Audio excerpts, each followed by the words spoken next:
So, this is how I made $524,000 in 1 hour and 12 minutes. So, sa church tayo, boy. Aray, guys. So, bullish tayo dito. Pero bakit ako nag-short? Di ko alam, boy.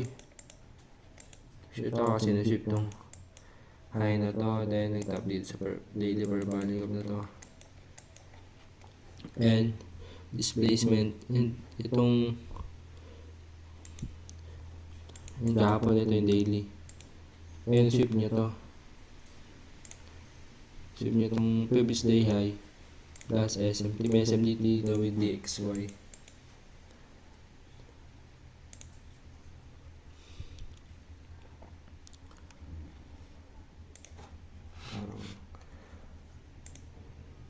May SMD niya with DXY. Then, ito.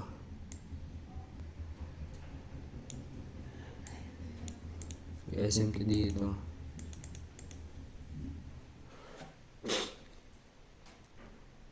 Then yung 1 AM candle na to is nag-dip displacement lower, taking this previous candle high.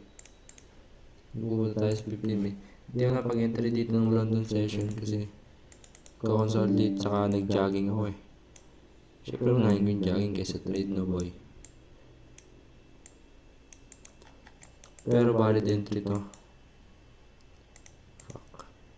Ito yung valid entry dito sa 5 minute.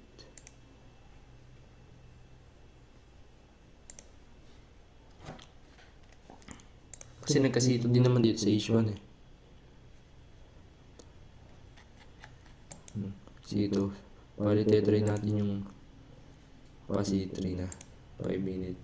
1 or 5 minute time frame alignment.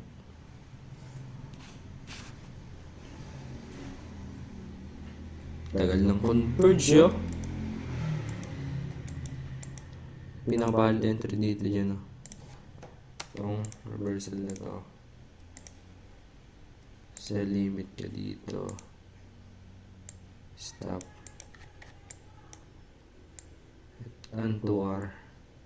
Ito ano to eh. London di ako nag-take kasi nag-jogging ako. Then, nag-take ako nung New York session na. Nag-wait ako ng continuation.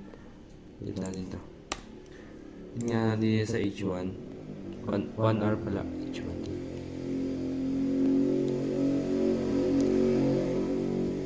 Agad.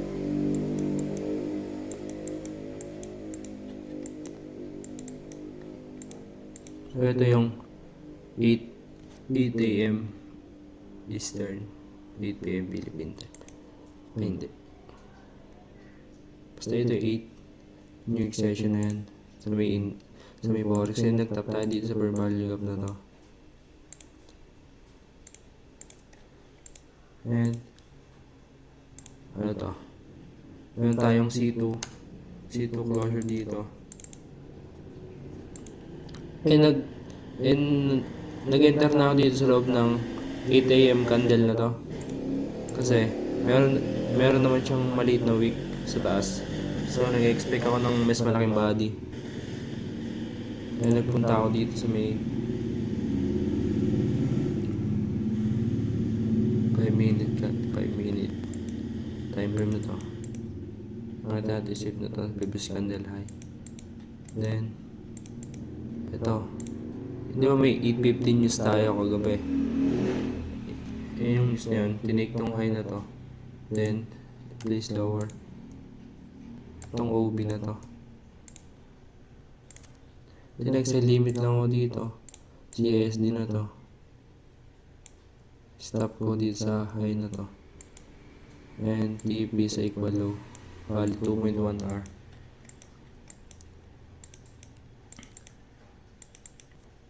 Tapos,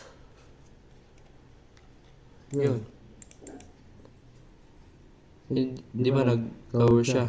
Tapos bumalik siya sa may ano. Tapos akala ko i-stop out na ako. Pero, tumingin ako sa H1 na yun. And nakita ko na na-confirm yung C2, na-close as C2 to. Then, in-expect ko tong 9 AM candle na to, mag-open high, low, close. Papunta dito sa may dollar liquidity ko. And yun. Hit ng TP ng 1 hour 25 minutes. Yan ang trade ko. Sorry, magulo ah.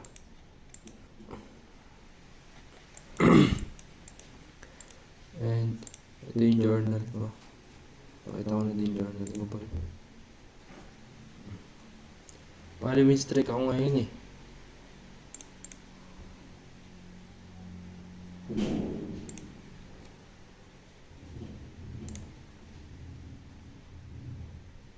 Angas ng journal na to, tol. Salamat dun sa may ano. Pangalan na sa YouTube, Dale ata yun. Basta gawa nyo yung journal na to eh. Libre lang. Tinatrack niya kung saan ko no. Mga trades ko. 3 trades na sa fractal model dito and bid lahat.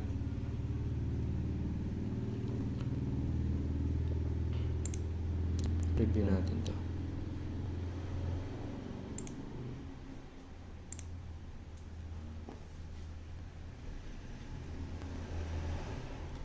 So, nung umaga pa lang pala, Asia pa lang, nireview ko na itong trade na to. And diba sa analysis ko.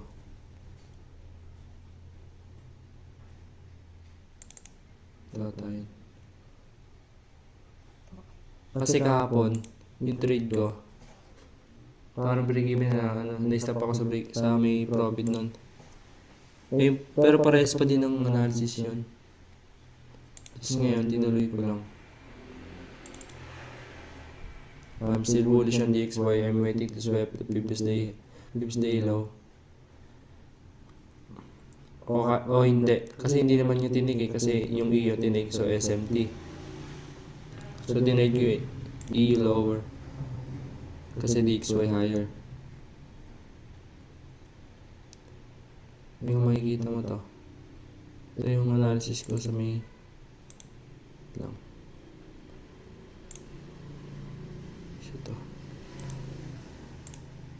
Ito yung DXY. Wait ako ng bibistelo na to. Ito yan. DU. So, sweep siya doon. Oh.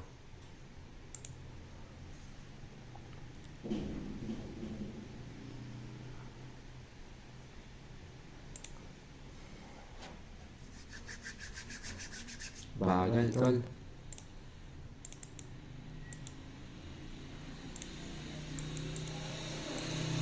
Gulo eh. Dito. Ngayon yun, no. Ito. Sweep niya to. SMT dito. SMT na dito. DXY. Tapos sweep ulit dito. Diba yung analysis ko dun sa EU. Kasi kung magko-consolidate siya dito sa may around bago mag-London, di ba most likely na magsisweep muna siya bago mag-go lower. Hindi yun yung nakita ko dito. Sweep muna siya doon nung saktong London bago mag-displace. And doon ako nag-enter sa New York continuation lower. And yun yung trade ko. Salamat sa inyong lahat.